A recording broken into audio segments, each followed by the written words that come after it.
it is indeed a pleasure to stand here tonight. And a massive thank you to all of you for giving up your Saturday afternoon to come here to be with us in, where are we? Is it Shelbourne? Somewhere like that. I get mixed up. Look, I've got a New Year's resolution. I want to be on this year's honours list. I think I'm in with a chance. I want to be knighted. Let's face it, all I've got to do really in my constituency is increase crime, make sure the streets are unsafe, increase the amount of homelessness, and steal money off motorists. That's all I've got to do, and I'll get a knighthood.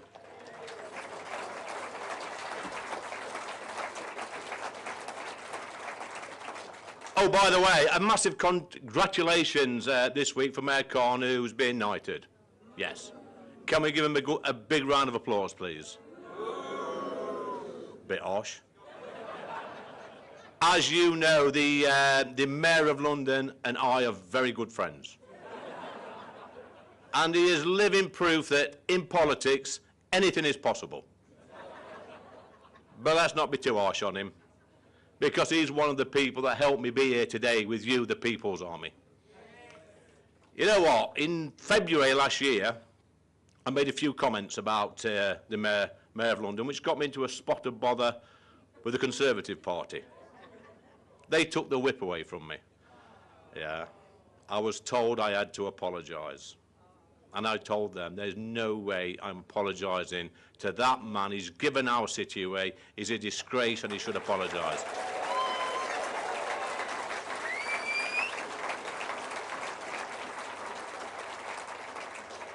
Now then, as soon as the Tory party took the side of Mayor Khan against me, I knew it was over. I knew there was no way back. And I also knew that Reform UK was my destiny. And I became Reform UK's first ever Member of Parliament. You can clap for that.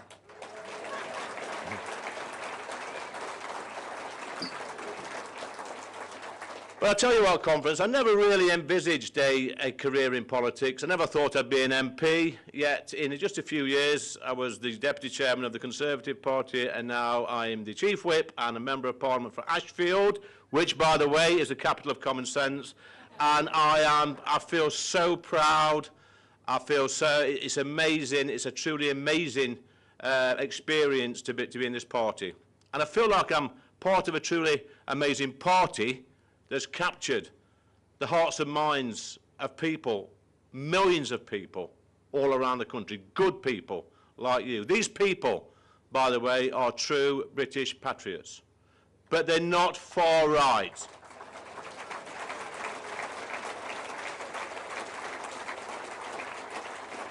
We are just decent, hard-working people who love our country and want to leave our country in a better state than when we arrived. Nothing wrong with that. I know. I know there's huge pressure on us 5 Reform UK MPs in Parliament to take our country back, and that's what we're going to do. This is a battle, guys. It's a battle for the heart and soul of our great country. I love my country, and so does Reform UK, which is why we will never apologise for our history, our heritage, or our culture. Yeah? Go on.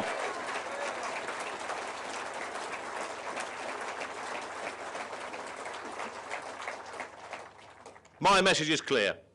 If you do not want to embrace our way of life, if you do not like our history, our heritage, our culture, and respect our laws, then clear off. How does that grab you? All right. Parliament keeps trying to give our country away, and we must together fight back. This useless Labour government wants to take more money off all of us and give it to other countries or to people arriving here illegally. Look at net zero. What a load of nonsense that is. It will make every one of us in this room poorer and colder, and it will affect the poorest in our society the most. Our businesses are already paying the most expensive electricity prices in the world, which is costing jobs. Meanwhile, China is leading the world in renewables, yet still opening coal-fired power stations. It's madness. We're closing coal-fired furnaces so we can no longer make virgin steel. Utter madness. This government is quite happy for us to import steel goods from all around the world, made with fossil fuels, but we refuse to make these same goods in this country. This is hypocrisy. It is staggering, and it will bankrupt our country unless we stop this madness. Yeah, it's true. It's madness. Not a million miles from me is Drax Power Station in North Yorkshire. This produces electricity. It used to burn coal from the nearby coal mine. But in this country, we decided to close the coal mine. And in our quest for net zero, we're now chopping trees down in North America, turning them into wooden pellets. We put them on diesel guzzling cargo ships. We ship them over the Atlantic, put them on diesel guzzling trains, and then set fire to them in Drax Power Station to produce electricity. And we say that's renewable energy. We're actually chopping trees down to make electricity, yet at the same time we're telling our children they must plant more trees. You could not make this rubbish up, could you? This nonsense is costing us £2 million a day in subsidies, whilst we've got pensioners freezing to death because of their winter fuel allowance stopped by this wicked, cruel, horrible Labour government. It gets worse, guys. Mad Miliband. Yeah, it's crackers. He thinks it's a good idea to spaff away £8 billion on GB energy. He also thinks it's a good idea to waste £11.6 billion on foreign climate aid. We at Reform UK say no. This nonsense must end. This is our money, and it needs to be spent in our country on British people.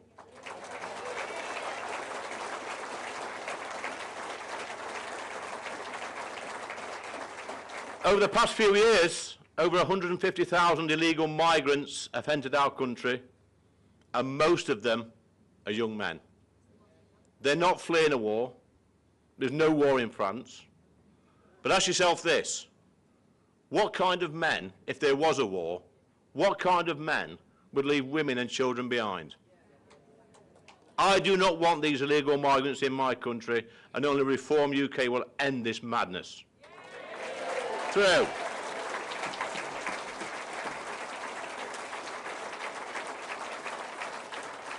But I tell you what, this Labour government are doing the impossible.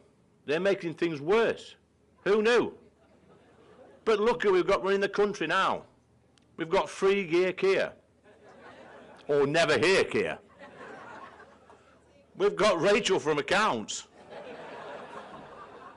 We've got the no-brainer, Angela Rayner.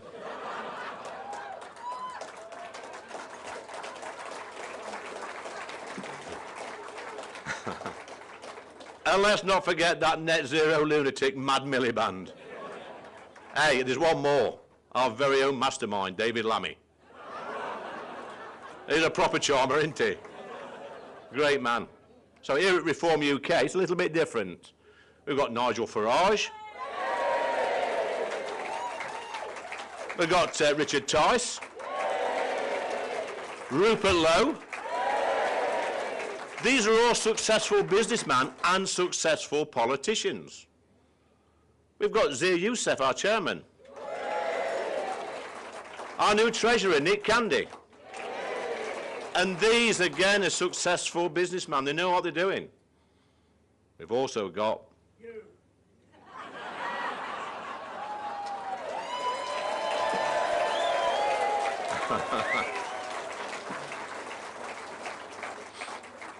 We've also got Elon Musk.